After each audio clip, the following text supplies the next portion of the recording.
रानी तुम जल्दी से मेरे घर पहुंच जाओ, मैं एक बहुत बड़ी मुसीबत में फंस गया हूँ। कबूतर की बात सुनकर रानी बहुत परेशान हो जाती है। क्या बात है कबूतर भैया, कुछ तो बताएं, आखिर हुआ क्या है? नहीं रानी, मैं फोन पर नहीं बता सकता, बस जल्दी से तुम मेरे घर पहुंच जाओ और हाँ, कालू को भी साथ लेती आना। ठीक है कबूतर भैया, आप परेशान मत हो, हम अभी जल्दी से आपके घर पहुंचते हैं। फिर उसके बाद रानी कालू कौवे को सारी बात बताती है और वो दोनों मिलकर कबूतर के घर की तरफ चले जाते हैं। जब वो कबूतर के घर के बाहर पहुंचते हैं तो वो दोनों हैरान रह जाते हैं। रानी, ये सब क्या है? तुमने तो कहा था कि कबूतर किसी मुश्किल में फंस गया है, लेकिन यहाँ तो मामला ही उल्टा नजर आ रहा है। कालू भैया, मैं खुद भी बहुत हैरान हूँ कि कबूतर भैया ने अपना घर ऐसे क्यों सजाया हुआ है और मुझे फोन पर जल्दी आने को क्यों कहा। चलो कोई बात नहीं, अंदर चलकर खुद ही देख लेते हैं। प्यारे दोस्तों, अगर आपको हमारी वीडियो पसंद आए तो वीडियो को लाइक करें और चैनल को सब्सक्राइब करें। जब वो अंदर जाते हैं तो ये देखकर हैरान रह जाते हैं कि कबूतर भैया का घर तो अंदर से पूरा सजा हुआ था और सामने टेबल पर एक बहुत बड़ा केक भी पड़ा था। Happy birthday to you, happy birthday to you, happy birthday dear Rani, happy birthday to you. तो दोस्तों, कैसा लगा मेरा सरप्राइज? रानी को तो अपना जन्मदिन बिल्कुल याद नहीं था। वो कबूतर का सरप्राइज देखकर बहुत खुश हो जाती है। कबूतर भैया, आपने तो हमें डरा ही दिया, मगर मुझे बहुत खुशी है कि आपको मेरा जन्मदिन याद था। कैसे याद नहीं होता रानी, हम तीनों बहुत अच्छे दोस्त हैं, इसलिए मैंने तुम्हारे लिए सरप्राइज देने का प्लान किया। यार बंटी, तू हमारे लिए बहुत कुछ करता है, तू हमारा सबसे अच्छा दोस्त है। और इसके बाद रानी अपना बर्थडे केक काटती है। फिर वो सब मिलकर मजे से केक खाते हैं। कालू को तो केक वैसे भी बहुत पसंद था और कबूतर भी केक के मजे लेने लगता है।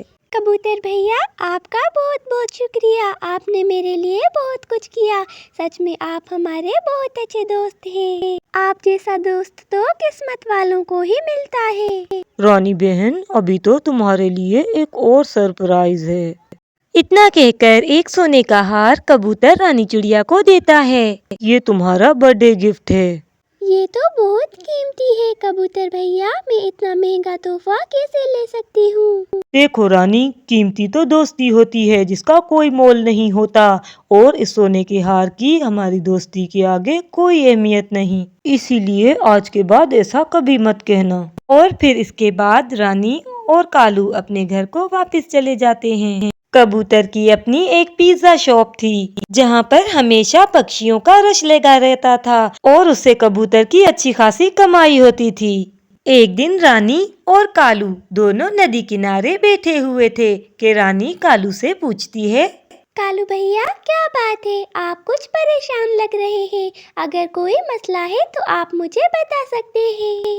हाँ रानी, बात दरअसल ये है कि मुझे मेरे बेटे के स्कूल की फीस देनी है और कल आखिरी दिन है, मगर मेरे पास पैसे नहीं। कालू भैया, आप इतना परेशान मत हो, हम अपने दोस्त कबूतर की मदद लेते हैं। रानी, वो तो सब ठीक है, मगर कबूतर के वैसे भी हमारे ऊपर बहुत एहसानात हैं, इसलिए मुझे उससे पैसे मांगते अच्छा नहीं लगता। देखिए कालू भैया, एक दोस्त ही दूसरे दोस्त के काम आता है और कबूतर भैया बहुत अच्छे हैं, वो आपकी मदद जरूर करेंगे। ठीक है रानी, अगर तुम कहती हो तो मैं तुम्हारी बात मान लेता हूँ। फिर इसके बाद कालू कबूतर की पिज्जा शॉप पहुँच जाता है। कहो मेरे दोस्त, कैसे आना हुआ? और फिर कालू उसको अपनी सारी बात बता देता है। कोई बात नहीं मेरे दोस्त, मैं तुम्हें कुछ पैसे दे देता हूँ जिससे तुम अपने बेटे की फीस भर देना। और इसके बाद कबूतर कुछ पैसे कालू को दे देता है। फिर कालू कबूतर का शुक्रिया अदा करता है। ऐसे ही कुछ अरसा गुजर जाता है। एक रात अचानक ही बंटी कबूतर की पिज्जा शॉप में आग लग जाती है और जब कबूतर को पता चलता है तो वो उड़ता हुआ तेजी से पिज्जा शॉप की तरफ जा रहा होता है कि अचानक ही एक दरख्त से टकराकर नीचे गिर जाता है। और जब वो होश में आता है तो वो अपने आप को अपने घर में पाता है और उसके पास उसके दोस्त दोनों ही खड़े थे। दोस्तों सब कुछ खत्म हो गया, मेरी पिज्जा शॉप जलकर राख हो गई, मेरा सारा कारोबार खत्म हो गया, अब मैं क्या करूँगा। कालू और रानी को भी बहुत अफसोस था, मगर वो कबूतर को दिलासा देते हुए कहते हैं, कबूतर भैया आप परेशान मत हो, ऊपर वाला सब अच्छा करेगा, हम हैं ना आपके साथ।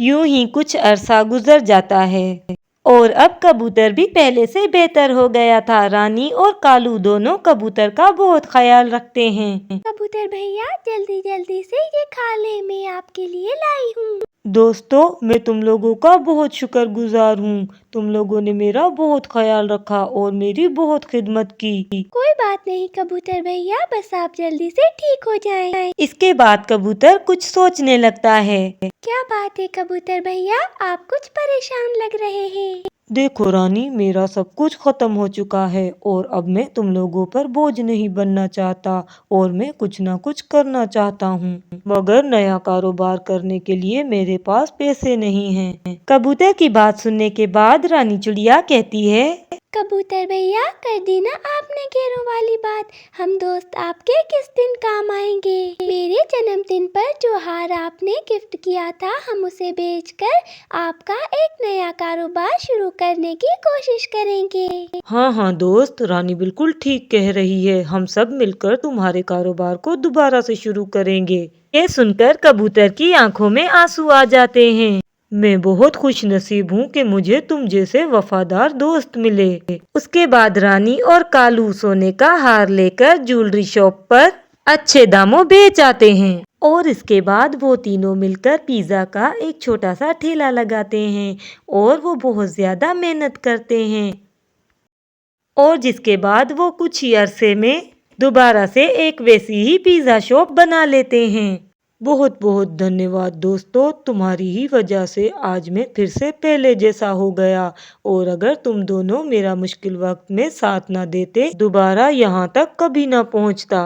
और ये बात सच है, जिसके पास सच्चे दोस्त हैं तो उसके पास सब कुछ है।